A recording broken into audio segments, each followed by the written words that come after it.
Puji Tuhan, saya ucapkan selamat pagi. Pagi hari ini kita ada di rumah Tuhan. Saya yang percaya kerinduan kita untuk kita datang mencari Tuhan, membalas setiap kebaikan Tuhan, kasih karunia, pertolongan, perlindungan yang Tuhan sudah berikan kepada saya dan saudara. Kita nyanyikan pujian, ya Yesus telah mati bagiku. Terima kasih Tuhan Yesus. Haleluya Yesus. Terima kasih Yesus Tuhan. Haleluya Yesus. Terima kasih Yesus Tuhan. Haleluya Yesus. Haleluya Yesus.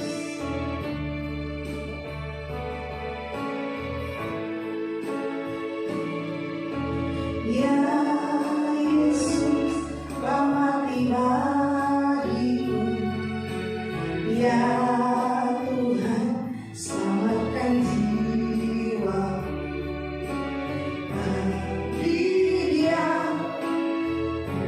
pujianku, tak dapat ku balas kasih-Nya. Dia angkatku, Dia angkatku jadi anak-Nya. Beri damai di dalam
Dan setiap kami umat-umat-Mu yang datang pagi hari ini, kami boleh Tuhan membawa pulang sukacita yang besar yang berasal daripada Tuhan sendiri. Setiap kami hamba-hamba-Mu yang mengambil bagian dalam pelayanan pagi hari ini, urapan Allah ada dalam hidup kami semua, supaya Tuhan nama-Mu yang kami puji dan kami permuliakan. Terpuji-pujilah nama-Mu. Kami buka ibadah kami di dalam nama Tuhan Yesus Kristus. Haleluya. Amin. Puji Tuhan. Kita memuji Tuhan. Kita ikan pujian. Puji-puji Yesus. Haleluya.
Puji Tuhan, kita masih terus memuji Tuhan.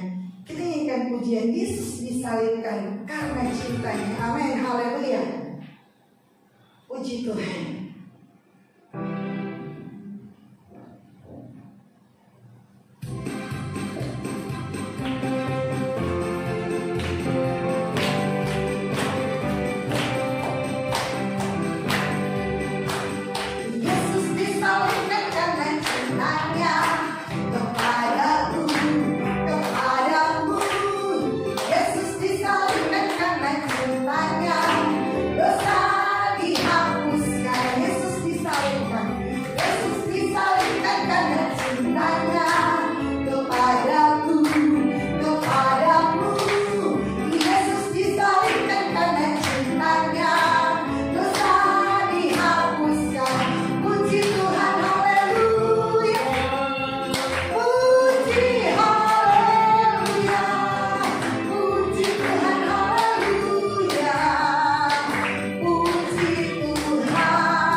cintanya buat saya dan saudara. Amin.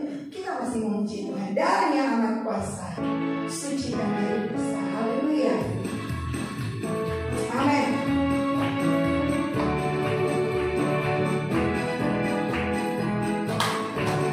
Darahnya amat kuasa, sucikan dari dosa, lepaskan segala susah. Darahnya tebus, darahnya amat kuasa, darahnya amin, amat kuasa. Haleluya. Sucikan dari dosa, lepaskan segala susah. Darahnya menebus, darahnya amat kuasa, sucikan dari dosa, lepaskan segala susah. Darahnya tebus, darahnya amat kuasa, amin, sucikan dari dosa, lepaskan segala susah. Darahnya amat kuasa, darahnya, haleluya. Darah Yesus berkuasa, sucikan dari dosa, lepaskan segala susah. Darahnya tebus, darahnya dari Yesus, oh kau berkuasa. Haleluya, Yesus, amin. Segala susah, darahnya tebus, lepaskan segala susah, lepaskan segala susah. Darahnya lepaskan segala susah, lepaskan segala susah. Darahnya tebus saya, amin.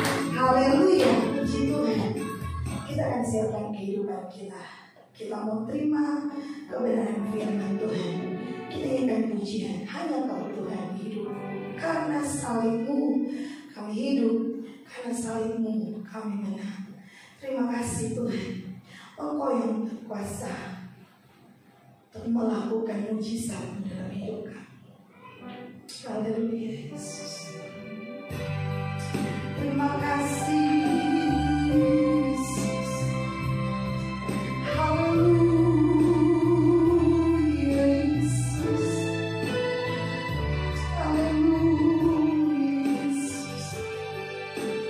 Haleluya. Hanya Kau Tuhan hidupku, kuasa-Mu baru, amin. Darah-Mu menyucikan, pulihkan hatiku. Ku nyatakan Kaulah segalanya, Engkaulah sumber pengharapan, amin.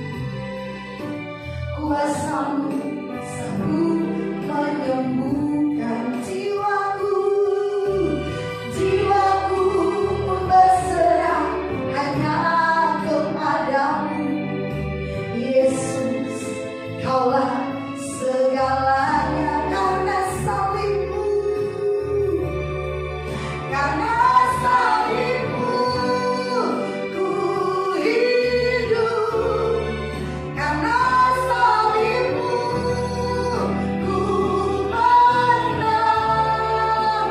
Engkau yang berkuasa, sanggup untuk melakukan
Bapak Doni berdoa untuk kebenaran firman Tuhan yang akan kita terima.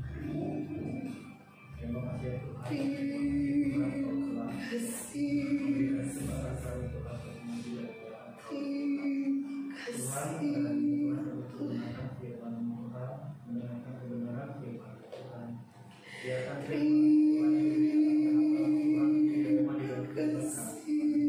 mengajar kami membentuk menjadikan karakter kami supaya dan kami itu beri mengerti Tuhan apa yang kau ingini, apa yang kau harapkan dari kami. Biar kami dapat Tuhan Tuhan terima kasih Bapak, kami siapkan hati dan pikiran. Ya Allah, Tuhan Yesus kali ini. Amin. Saya serahkan kepada Bapak.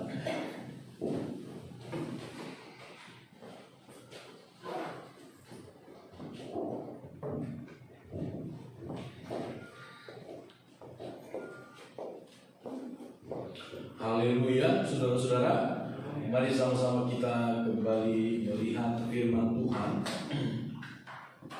Kita masuk di bulan September, saudara-saudara, dan kita bersyukur buat pemeliharaan Tuhan dalam kehidupan kita. Kita buka Alkitab kita di dalam kitab Bilangan pasal 21. Bilangan pasal 21. Ada sebuah kisah yang kita lihat di sini. Kita belajar dari setiap apa yang terjadi di dalam Alkitab. Sebab firman Tuhan berkata, apa yang dialami oleh umat Tuhan pada perjanjian lama itu adalah merupakan satu pelajaran bagi kita, supaya yang baik kita teladani, yang tidak baik jangan kita ulangi, ya. Dalam kitab Bilangan pasal 21 ayat 4 firman Tuhan berkata demikian. Setelah mereka berangkat dari Gunung Hor, berjalan ke arah Laut Teberau untuk mengelilingi tanah Edom, maka bangsa itu tidak dapat lagi menahan hati di tengah jalan. Lalu mereka berkata-kata melawan Allah dan Musa. Mengapa kamu memimpin kami keluar dari Mesir, supaya kami mati di padang gurun ini? Sebab di sini tidak ada roti dan tidak ada air, dan akan makanan hambar ini kami telah muak.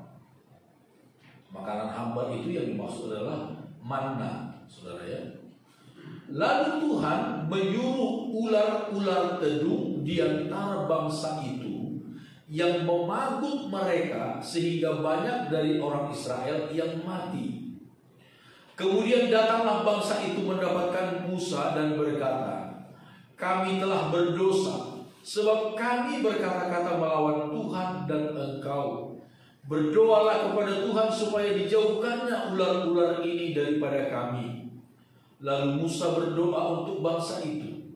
Maka berfirmanlah Tuhan kepada Musa, Buatlah ular tedung dan taruhlah itu pada sebuah tiang, maka setiap orang yang terpagut jika ia melihatnya akan tetap hidup. Lalu Musa membuat ular tembaga dan menaruhnya pada sebuah tiang. Maka jika seseorang dipagut ular dan ia memandang kepada ular tembaga itu, tetaplah ia hidup.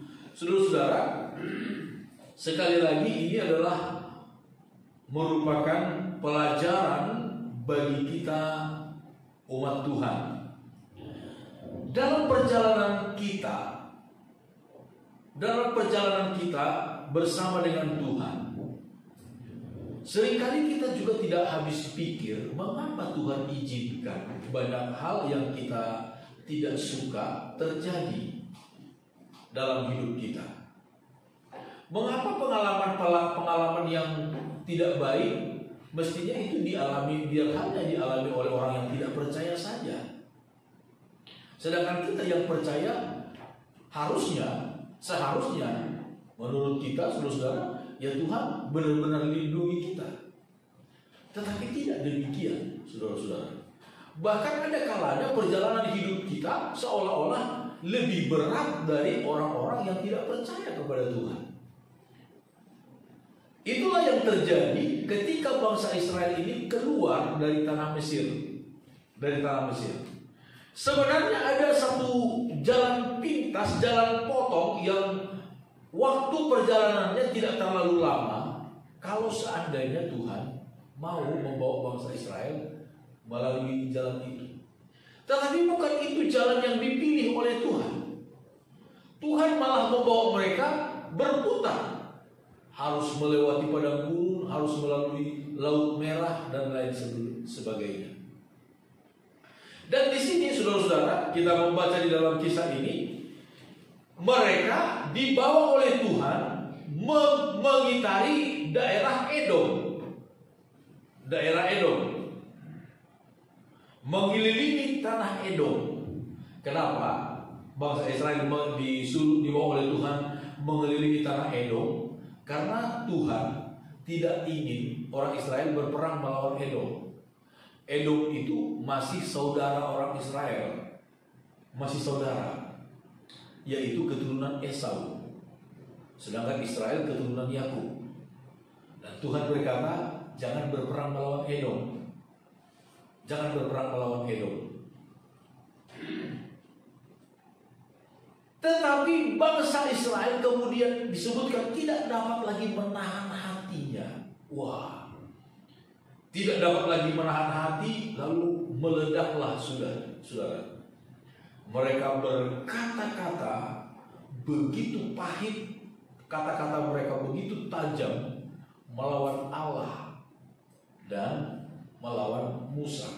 Disebutkan ayat 5, lalu mereka berkata-kata melawan Allah dan Musa, mengapa kamu memimpin kami keluar dari Mesir supaya kami mati di padang gurun ini? Sebab di sini tidak ada roti dan tidak ada air, dan akan makanan hambar ini kami telah muak.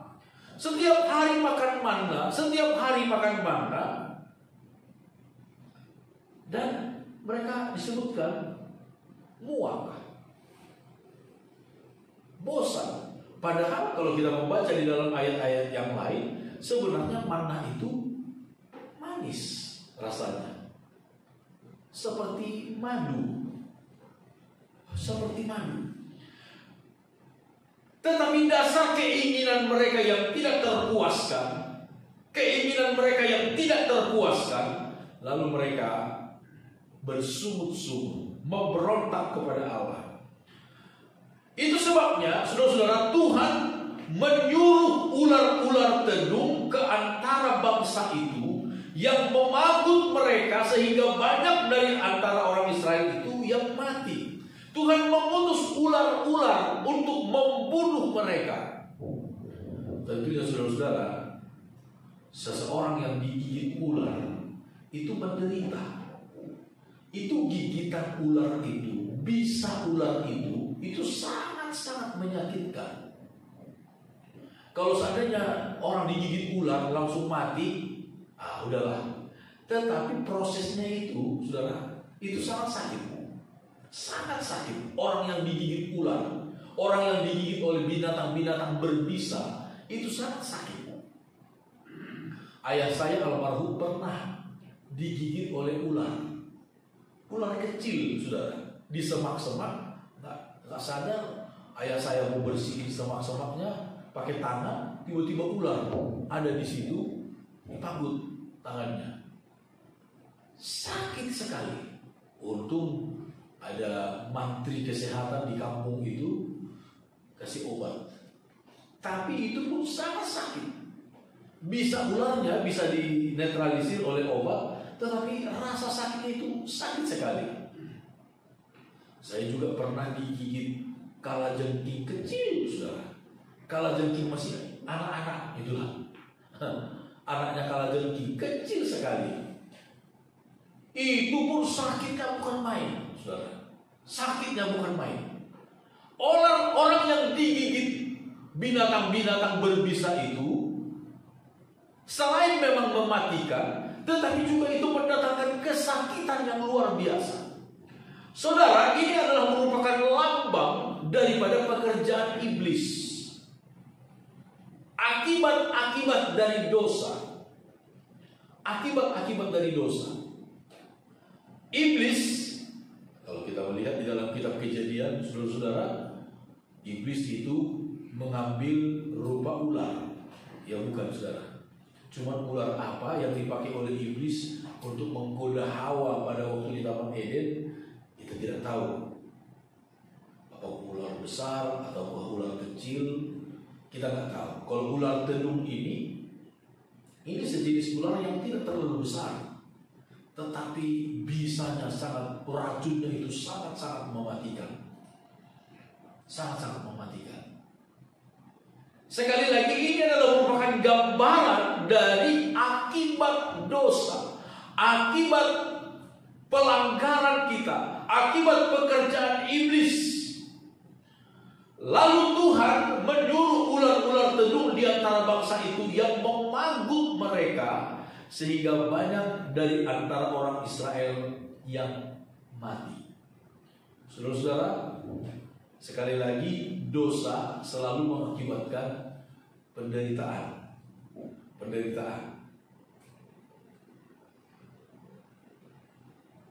2 minggu yang lalu saya melayani dalam suatu ibadah pemuda, tapi mereka mereka kemas begitu rupa mengenai kemerdekaan Kristen. Kita telah dimerdekakan oleh Kristus, kan begitu ya. Lalu moderatornya ini yang dalam bentuk tanya jawab begitu, mereka bilang, kan kita sudah dimerdekakan oleh Tuhan Yesus. Kalau kita berbuat dosa, kan kita minta ampun kepada Tuhan, Tuhan ampuni dosa kita. Benar gak Om? Oh iya benar. Kita berbuat dosa, kita minta ampun kepada Tuhan, Tuhan ampuni, Tuhan sucikan kita. Tetapi saya bilang, ingat, akibat dari dosa itu ada. Jadi bukan berarti kita minta ampun kepada Tuhan, Tuhan ampuni segala dosa kita, lalu kemudian akibat dosa itu langsung otomatis hilang. Enggak, tetap ada. Sama seperti misalnya orang mencuri, gitu ya. Dia mencuri, dia mengakui kepada polisi dia mencuri, tapi udah keburu ketangkap. Dia minta maaf kepada si pemiliknya maafkan, ampuni, tapi hukuman tetap ada. Nah, orang seringkali tidak sadar akan hal seperti itu. Memang Tuhan, ketika kita memohon ampun atas segala dosa, Tuhan ampuni. Tetapi saudara-saudara, sekali lagi, ada buah akibat-akibat yang tetap akan ditanggung oleh si pelaku pada saat itu ataupun pada saat yang akan datang. Ada kalanya pada saat itu juga, ada kalanya lama sesudah itu baru akan dituai. Saya ingat pengalaman dari Bapak Gembala kita di Muara Karang, Om John, pernah bercerita begini. Waktu remaja di kampung, yang namanya juga anak remaja di kampung, kadang nakal dengan teman-teman. Satu waktu mereka lemparin rumah orang malam-malam pakai batu. Mereka lemparin rumah orang gara-gara orang itu tadi siang, misalnya siang ini mereka minta pepaya dari kebunnya, gak dikasih. Orang pepayanya banyak, udah matang-matang, gak dikasih. Dibilang itu nanti buat makanan babi. Pepaya mau dimakan orang gak dikasih, maunya dikasih makanan babi. Malamnya mereka lemparin rumahnya. Nah, udah itu kejadian waktu dia remaja. Sudah puluhan tahun kemudian baru dituai. Satu waktu mereka liburan di daerah Malang, Jawa Timur, dengan mertua liburan. Tiba-tiba hotel tempat mereka menginap itu dilemparin orang. Semua kacanya pecah hancur. Tas mereka diambil oleh orang yang tak dikenal. Anehnya, tamu-tamu yang lain gak dirampok, gak diserang. Kamar mereka doang yang diserang. Sampai tas, koper semua diambil sama si penyerang. Jadi beliau berkata waktu itu, oh dia ingat ini akibat dulu puluhan tahun yang lalu saya lemparin rumah orang. Sekarang kamar nginap dia di hotel dilemparin orang. Upah dari dosa itu selalu mendatangkan penderitaan. Upah dari dosa selalu mendatangkan penderitaan. Walaupun kita bersyukur saudara-saudara, dalam kitab Mazmur pasal 103 disebutkan bahwa Tuhan tidak pernah membalas kepada kita setimpal dengan dosa kita. Itu luar biasanya Tuhan, saudara ya. Kalau kita bagaimana, saudara? Kalau kita membalas orang, orang lempar kita pakai biji salak, kita lempar dia pakai apa? Batu segede tangan. Maunya kita begitu. Orang pukul kita bengkak dikit, maunya kita pukul dia sampai patah 3 kakinya. Itulah kita manusia, saudara. Tapi kalau Tuhan tidak. Tuhan tidak pernah membalas kepada kita setimpal dengan dosa kita. Kalau Tuhan balas setimpal dengan dosa kita, waduh, hancur kita, saudara. Hancur kita. Itu sebabnya satu waktu ketika Daud melakukan dosa di hadapan Tuhan, saudara, dia melakukan dosa di hadapan Tuhan. Dia menghitung bangsa Israel tanpa perintah Tuhan. Dia menghitung untuk kebanggaannya sendiri. Datang Tuhan melalui nabi kepada Daud. Daud, Tuhan menyuruh saya menghadapkan 3 jenis hukuman kepadamu. Silakan pilih. Apakah bangsa ini akan ditimpa oleh bala sampar selama 3 hari, lamanya? Apakah engkau akan dikejar oleh musuhmu selama 3 bulan, sedangkan musuhmu itu mengejar engkau terus dekat-dekat? Ada satu hukuman lagi, saya lupa, saudara. Ada 3 jenis hukuman yang Tuhan siapkan kepadamu. Silahkan pilih salah satu, kata Nabi itu. Lalu apa jawab Daud? Daud tidak memilih salah satu, saudara. Yang pertama, yang kedua, yang ketiga. Enggak. Daud tidak memilih salah satu. Dia berkata, lebih baik aku jatuh ke dalam tangan Tuhan, kata Daud. Lebih baik aku. Mari kita baca dulu ayat itu, saudara. Saya tidak siapkan tadinya, tetapi kita lihat di dalam kitab 2 Samuel. Di dalam kitab 2 Samuel, saudara-saudara, pasal 24, ayat yang ke-12. Ayat 11 saya baca mulai. 2 Samuel 24 ayat 11. Setelah Daud bangun daripada waktu pagi, datanglah firman Tuhan kepada Nabi Gad, pelihat Daud, demikian. Pergilah, katakanlah kepada Daud, beginilah firman Tuhan. 3 perkara kuhadapkan kepadamu. Pilihlah salah satu daripadanya, maka aku akan melakukannya kepadamu. Kemudian datanglah Gad kepada Daud, memberitahukan kepadanya dengan berkata kepadanya, akan datangkah menimpa engkau 3 tahun kelaparan di negerimu? Atau maukah engkau melarikan diri 3 bulan lamanya dari hadapan lawanmu, sedang mereka itu mengejar engkau? Atau akan adakah 3 hari penyakit sampar di negerimu?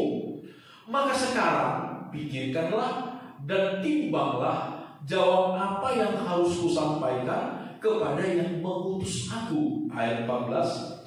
Lalu berkatalah Daud kepada Gad, sangat susah hatiku. Biarlah kiranya kita jatuh ke dalam tangan Tuhan, sebab besar kasih sayangnya. Tetapi janganlah aku jatuh ke dalam tangan manusia. Ini saudara. Ketika Tuhan menghadapkan hukuman kepada Daud atas kesalahannya, lalu 3 jenis hukuman ini, 3 tahun kelaparan kah? Atau 3 bulan dikejar-kejar oleh musuh kah? Atau 3 hari kelaparan kah? Penyakit sampar kah? Silakan pilih, jawab apa yang akan ku sampaikan kepada yang mengutus aku, kata Nabi Gad. Tapi jawab Daud, sangat susah hatiku. Biarlah kita jatuh ke dalam tangan Tuhan, sebab besar kasih sayangnya. Ini jawaban iman yang luar biasa, saudara-saudara. Jawaban iman yang luar biasa. Tetapi apa yang ingin saya sampaikan di sini, saudara-saudara, bahwa itulah akibat daripada dosa. Dosa, kesalahan selalu mendatangkan kesusahan, penderitaan kepada orang yang melakukannya. Tetapi kita melihat, saudara-saudara, apa kata firman Tuhan? Ketika bangsa Israel menyadari kesalahan mereka, mereka datang menghadap Musa kembali dengan suara yang memohon. Mereka berkata kepada Musa, Musa, kami telah berdosa, kami telah bersalah. Lalu kemudian Musa berdoa kepada Tuhan, dan Tuhan memberikan jawaban kepada mereka. Apa yang dijawab oleh Tuhan? Musa, buatlah ular, lalu taruh ular itu di atas sebuah tiang dan naikkan itu. Setiap orang yang memandang kepada ular itu, walaupun dia sudah dipagut oleh ular tenung yang mematikan, maka pada saat itu juga segala akibat daripada gigitan ular itu akan hilang begitu saja. Akan hilang. Ketika seseorang memandang kepada ular yang dinaikkan oleh Musa, maka segala akibat dari gigitan ular itu akan hilang, akan dinetralisir secara ajaib. Itulah kemudian yang dikatakan oleh Yesus ketika Yesus berbincang dengan Nikodemus dalam Yohanes pasal yang ketiga. Injil Yohanes pasal 3. Kita melihat ayat yang ke-14. Yohanes pasal 3 ayat 14. Dan sama seperti Musa meninggikan ular di padang gurun, demikian juga Anak Manusia harus ditinggikan, supaya setiap orang yang percaya kepadanya beroleh hidup yang kekal. Haleluya, saudara. Supaya setiap orang yang percaya kepadanya, memandang kepadanya, akan beroleh hidup yang kekal. Saudara-saudara, anugerah Tuhan sungguh ajaib bagi kita. Percaya dan memandang kepada Tuhan akan beroleh hidup. Akan beroleh hidup. Ini dikatakan oleh Yesus. Percaya dan memandang kepada ular tembaga yang dinaikkan oleh Musa akan beroleh kesembuhan. Akan beroleh kesembuhan. Percaya dan memandang kepada Yesus yang telah mati dan bangkit naik ke surga akan dipulihkan oleh Tuhan. Saudara-saudara, mari kita lihat apa yang dikatakan oleh Yohanes kemudian dalam suratnya 1 Yohanes pasal yang ke-5. 1 Yohanes pasal yang ke-5. Haleluya.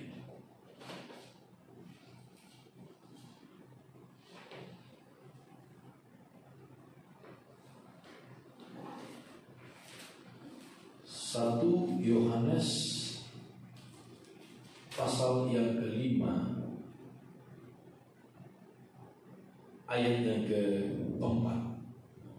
Saya membaca ayat yang ke-3. Sebab inilah kasih kepada Allah, yaitu bahwa kita menuruti perintah-perintahnya. Perintah-perintahnya itu tidak berat. Sebab semua yang lahir dari Allah mengalahkan dunia. Dan inilah kemenangan yang mengalahkan dunia, iman kita. Siapakah yang mengalahkan dunia selain daripada Dia yang percaya bahwa Yesus adalah Anak Allah? Siapakah yang dapat mengalahkan dunia? Saudara-saudara, dalam sejarah kita akan menemukan tokoh-tokoh besar yang telah memenangkan banyak peperangan dengan keberanian, dengan strategi mereka telah memenangkan banyak peperangan. Tetapi tidak disebutkan ada yang dapat mengalahkan dunia. Tidak ada yang dapat mengalahkan dunia. Dalam satu jangka waktu, masa tertentu, ada pemimpin-pemimpin, ada raja-raja, ada penguasa, ada kaisar yang disebutkan dalam sejarah itu mereka menguasai dunia. Misalnya di dalam Alkitab kita menemukan nama Raja Belsasar, Raja Babel itu, saudara, Nebukadnezar, yang pada zamannya begitu luar biasa, menguasai hampir seluruh dunia.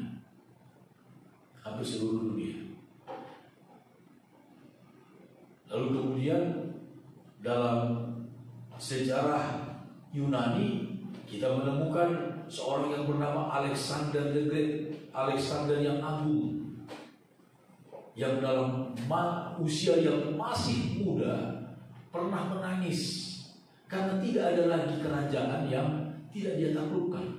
Semua sudah takluk kepadanya. Begitu hebatnya dia. Tetapi Walaupun disebutkan mereka menguasai dunia, tentu saja saudara-saudara tidak benar-benar seluruh dunia. Tapi Alkitab berkata, iman kita mengalahkan dunia. Mengalahkan dunia. Begitu luar biasanya ketika kita memandang kepada Yesus Kristus yang telah mati di atas bukit Golgota. Pertama, segala akibat-akibat dosa kita Tuhan netralisir semuanya. Seperti ketika orang Israel memandang kepada ular tembaga itu, segala akibat gigitan dari ular tedung itu hilang pada saat itu. Hilang pada saat itu. Kedua, saudara-saudara, ketika kita percaya kepada Tuhan, memandang Yesus yang telah mati di atas bukit Golgota, selain segala dosa kita, akibat-akibat dari dosa kita ditanggung oleh Tuhan, maka juga kemudian berkata Tuhan memberikan potensi yang baru. Kita disebutkan dalam kitab Korintus menjadi ciptaan yang baru. Menjadi ciptaan yang baru. Tuhan memberikan potensi yang baru. Potensi untuk memuliakan Tuhan dengan kehidupan kita, saudara-saudara. Potensi untuk mengagungkan Tuhan. Kalau sebelumnya segala sesuatu berpusat kepada diri kita sendiri, kemuliaan, pujian, hormat untuk diri kita sendiri, sekarang segala kemuliaan, segala kehormatan, pujian akan berpusat kepada Tuhan melalui kehidupan kita. Saudara-saudara, betapa ajaib kuasa salib Kristus. Ketika kita memandang Dia dengan iman, memandang kepada Dia dengan iman, Tuhan kerjakan mujizat, saudara. Celakalah orang Israel yang ketika sudah mengalami gigitan ular yang mematikan itu, mereka tetap mengeraskan hati dan tidak mau mengikuti nasihat Musa, himbauan Musa untuk memandang kepada ular tembaga yang sudah dinaikkan itu. Celakalah mereka. Celakalah dunia, orang-orang yang tetap mengeraskan hati dan tidak mau memandang kepada Yesus yang sudah disalibkan, yang sudah mati untuk segala dosa dan akibatnya, saudara-saudara. Karena akan mengalami akibat yang mematikan. Tapi diberkatilah kita, bersyukurlah kita. Saudara-saudara, tidak ada manusia yang kebal terhadap krisis, terhadap dosa. Tidak ada.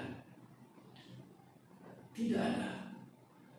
Tetapi bersama dengan Tuhan, saudara-saudara, bersama dengan Tuhan, dengan memandang kepada Yesus yang mati tersalib, Alkitab berkata, saudara-saudara, Alkitab berkata, daripadanya kita menerima kasih karunia demi kasih karunia.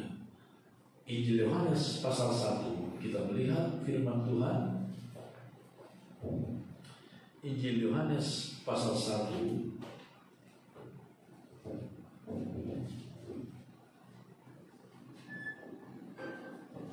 ayat yang ke-15, mulai firman Tuhan berkata begini.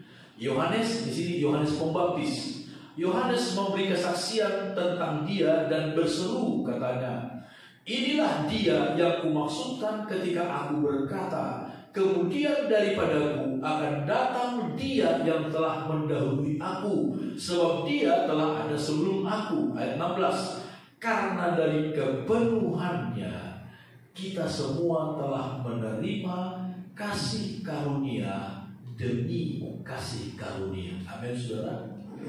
Dari kekayaannya, dalam terjemahan yang lain, dari kekayaannya, dari kepenuhannya, dari kelimpahannya, kita semua telah menerima anugerah, kasih karunia, pemberian demi pemberian, kasih karunia demi kasih karunia. Saudara, kasih karunia Allah tidak akan pernah berhenti bagi kita sampai pada akhirnya. Ketika kita memandang kepada Yesus Kristus itu, saudara-saudara, kasih karunia Allah tidak akan berhenti mengalir dalam hidup kita. Pemazmur pernah mengungkapkan dalam Mazmur 121, aku melayangkan mataku ke gunung-gunung, dari manakah datangnya pertolongan kepadaku? Mengharapkan pertolongan kepada gunung-gunung, kepada tempat-tempat yang kuat, kepada tempat-tempat yang tinggi. Pemazmur berkata, dari manakah kiranya datang pertolongan bagiku? Lalu kemudian dia menjawab, pertolonganku ialah dari Tuhan yang menjadikan langit dan bumi. Amin, saudara. Pertolongan kita dari Tuhan yang menjadikan langit dan bumi. Kemudian juga penulis kitab Ibrani dalam pasal 12 ayat 1. Ibrani 12 ayat 1 dan ayat yang kedua. Kemudian dia berkata, kita sedang bertanding dalam pertandingan iman. Dalam pertandingan iman, dalam pergumulan iman, kita sedang bertanding, berlari. Lalu kemudian ayat yang kedua dikatakan, marilah kita melakukannya dengan mata yang tertuju kepada Yesus. Mata yang tertuju kepada Yesus, memandang kepada Yesus Kristus yang telah mati dan bangkit bagi kita. Saudara-saudara, kekuatan yang baru akan selalu mengalir kepada orang yang selalu memandang kepada Tuhan, berharap kepada Tuhan. Kita datang kepada Tuhan dengan segala kerendahan hati kita, dan kita akan mengalami kasih karunia demi kasih karunia, anugerah demi anugerah. Setiap hari baru bagi kita, setiap hari baru dibaharui dalam hidup kita. Dari kelimpahannya kita menerima kasih karunia demi kasih karunia. Amin. Tuhan memberkati kita semuanya. Mari sama-sama kita bangkit berdiri, saudara-saudara. Bagi saudara-saudara yang belum mengambil perjamuan Tuhan, roti dan anggur, bisa nanti diambil di belakang.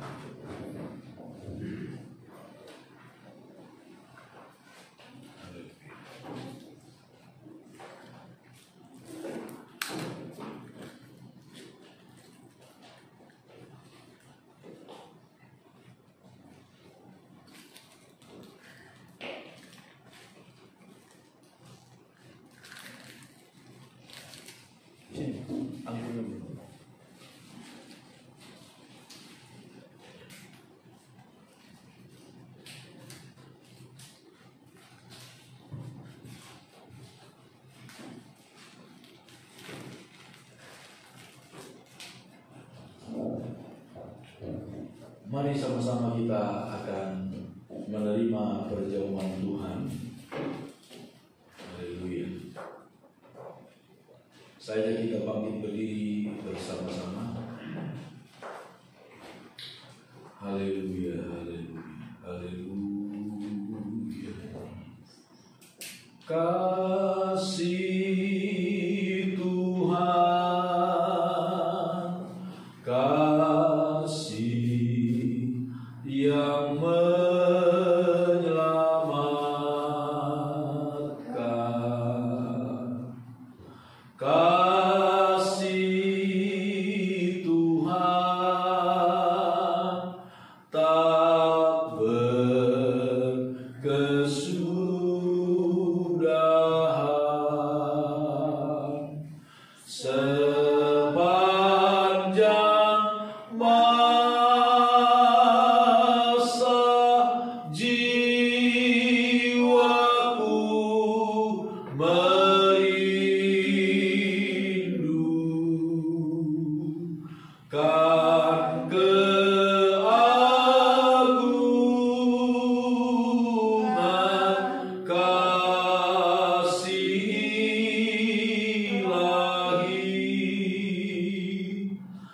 Kasih Tuhan,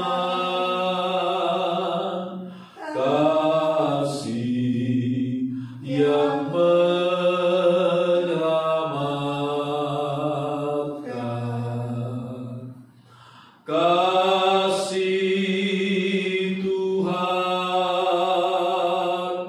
tak berkesudahan.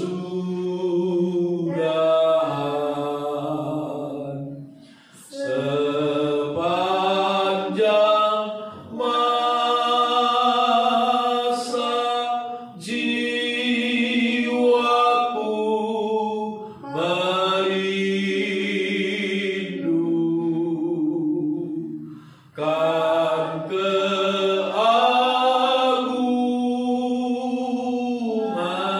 kasih ilahi.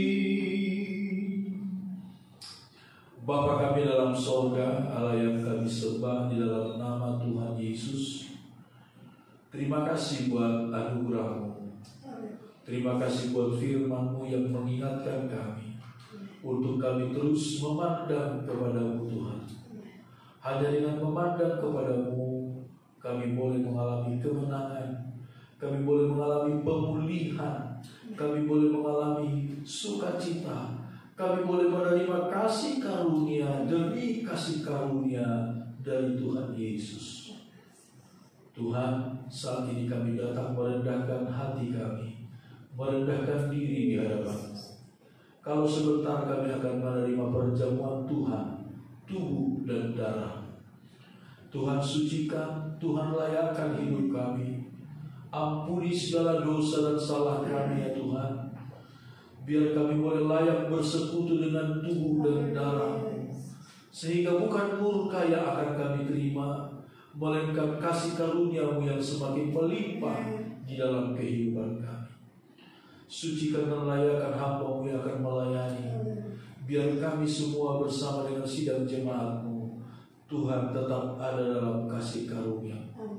Di dalam nama Tuhan Yesus Kristus kami berdoa. Haleluya. Amin. Puji Tuhan.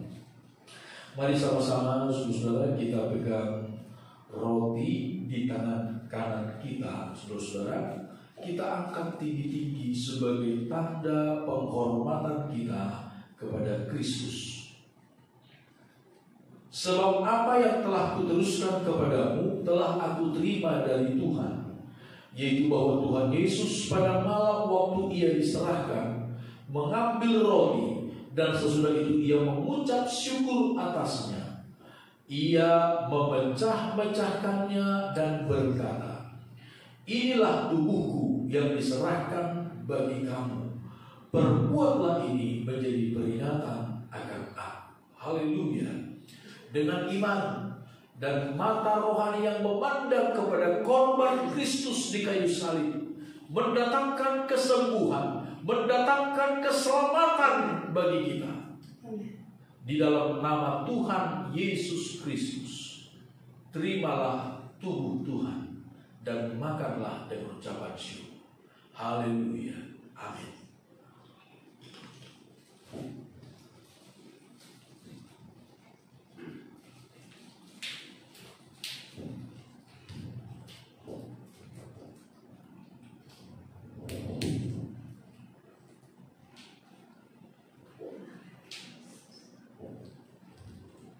Kita siapkan cawan yang berisi anggur dan kita pegang di tangan kanan kita.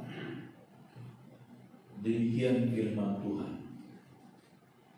Demikian juga Ia mengambil cawan sesudah makan lalu berkata, "Cawan ini adalah perjanjian baru yang dimeteraikan oleh darahku.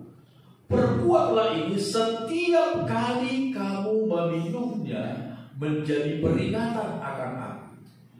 Sebab setiap kali kamu makan roti ini dan minum cawan ini, kamu memberitakan kematian Tuhan sampai Ia datang." Dengan iman dan rasa syukur kepada Tuhan, syukur atas keselamatan, syukur buat kasih karunia dari Tuhan, dalam nama Tuhan Yesus Kristus, terimalah darah Tuhan dan minumlah. Haleluya.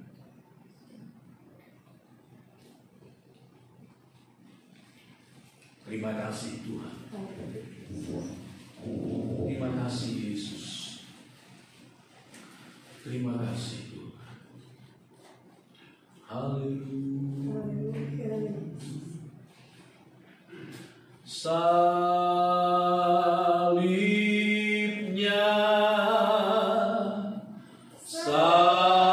salibnya, selamat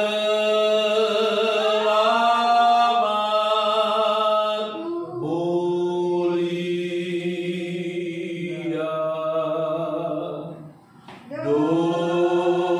dosaku disucikan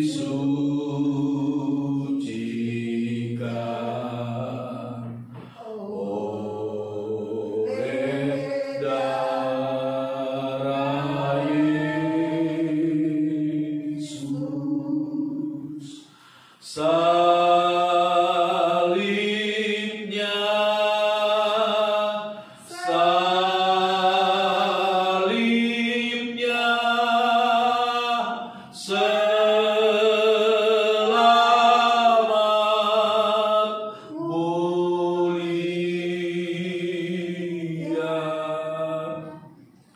dosaku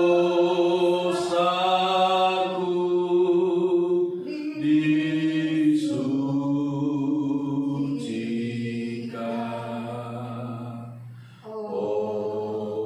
oleh darah Yesus. Haleluya. Yang kasih Kristus, saya minta Presiden Bapak Asem berdoa buat firman Tuhan dan perjamuan Tuhan yang sudah kami terima.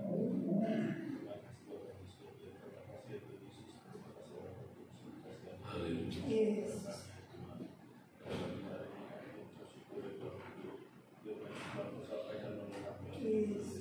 Terima kasih Yesus.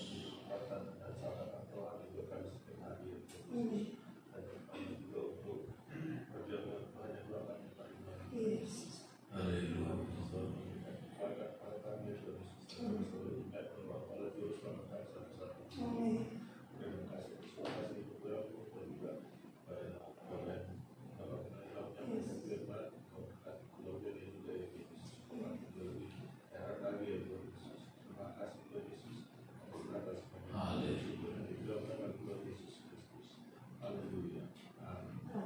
Amin. Puji Tuhan. Silakan dulu saudara-saudara. Kita akan memberikan korban persembahan kita, dan kita masih tetap membawa persembahan kita ke depan 2 kali, saudara. Yang pertama sekaligus dengan saudara yang mau mengembalikan milik Tuhan, persepuluhan, saudara bisa taruh di wadah yang di sebelah kanan saya, dan kemudian untuk kas gereja kita di wadah yang ada di sebelah kiri saya. Kita nyanyikan pujian Allah itu baik, sungguh baik bagiku. Allah itu baik, sungguh baik bagiku. Ditunjukkannya kasih setianya, Dia menyediakan yang ku perlukan, menyatakan kebaikan, menyatakan kebaikan, menyatakan kebaikannya padaku, kasih setianya, kasih setianya tak pernah berubah, dulu, sekarang, dan selamanya.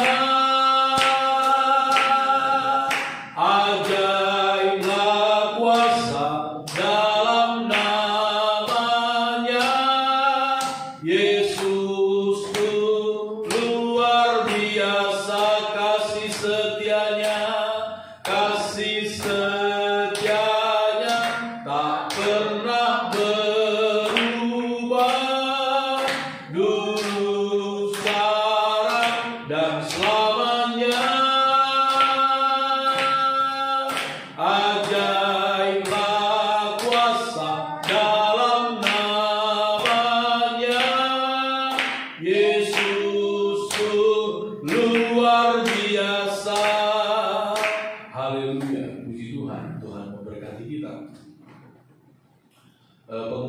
bagi kita saudara-saudara, kita tetap beribadah minggu depan dengan cara yang seperti ini, saudara-saudara, masih dalam protokol COVID kesehatan COVID-19. Tetap kami menghimbau memang kemanapun kita pergi selalu jangan lengah, ya. Jaga kesehatan kita, utamanya pakai masker, saudara-saudara, ya. Pakai masker kemana-mana, kecuali pada waktu makan, maskernya dibuka.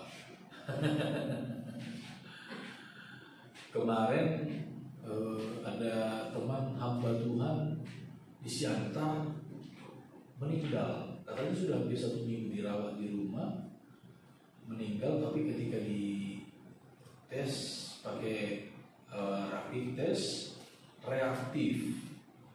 Di warga daerah itu desak, langsung harus dikubur gitu. Dan memang saudara-saudara sampai sekarang begitu banyak orang yang kena terinfeksi, khususnya kita di kota Jakarta dalam beberapa hari ini selalu pecah rekor.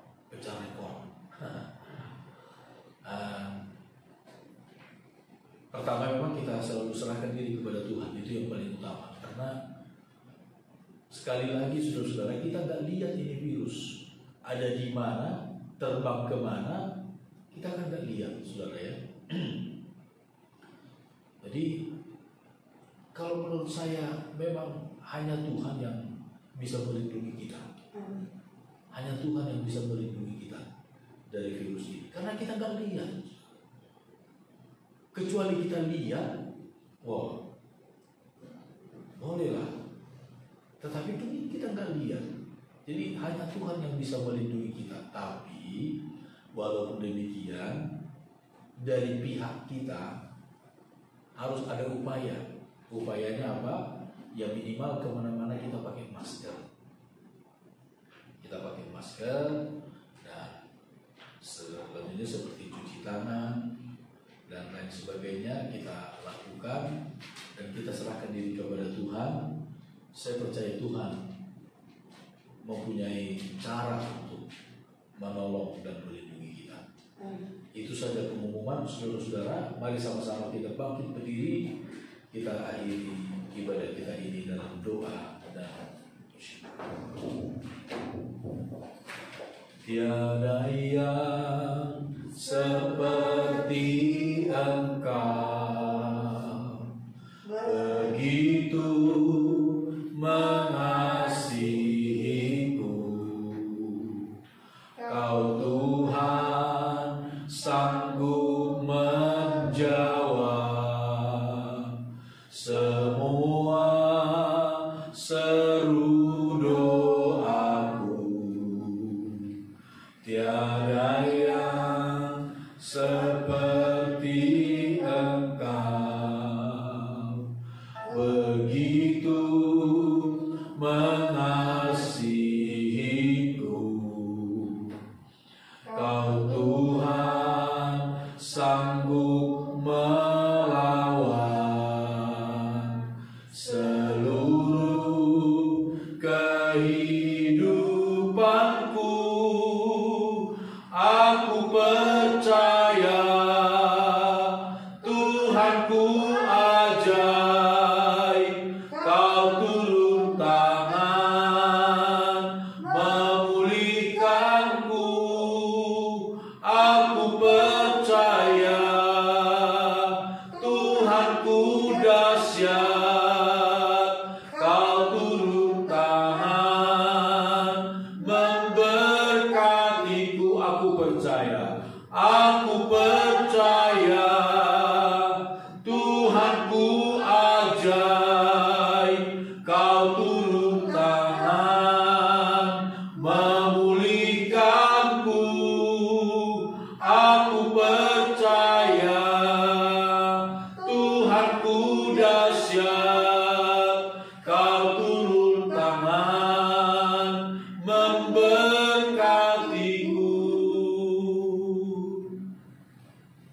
Inilah doa keyakinan kami di hadapan-Mu, ya Allah dan Juru Selamat kami yang setia, Tuhan Yesus Kristus. Tuhan, terima kasih banyak buat pertolongan-Mu dalam ibadah kami ini. Kami masih boleh beribadah, memuji, menyembah Engkau dalam keadaan yang sehat oleh anugerah-Mu. Terpujilah nama Tuhan. Dan saat ini hamba-Mu berdoa buat seluruh sidang jemaat-Mu yang hadir. Tuhan, lawat kami satu persatu. Tuhan, berkati kami, kuatkan yang lemah, hiburkanlah yang susah, sembuhkanlah yang sakit, dan lindungilah dalam segala usaha pekerjaan. Bukalah jalan yang baru senantiasa. Engkaulah jalan bagi kami, Engkaulah kebenaran, Engkaulah kehidupan bagi kami. Tuhan, biarlah Engkau berjalan di depan kami, membuka jalan yang baru dalam setiap usaha pekerjaan yang kami lakukan. Tuhan, tolong lindungi usaha sumber nafkah dari jemaat Tuhan. Ada begitu banyak Tuhan orang yang susah hari-hari ini karena krisis ekonomi akibat daripada pandemi COVID-19. Tuhan, bedakan kami dari orang-orang yang tidak percaya kepada-Mu. Lindungi kami Tuhan oleh kasih dan anugerah-Mu. Kami tahu Engkau sanggup.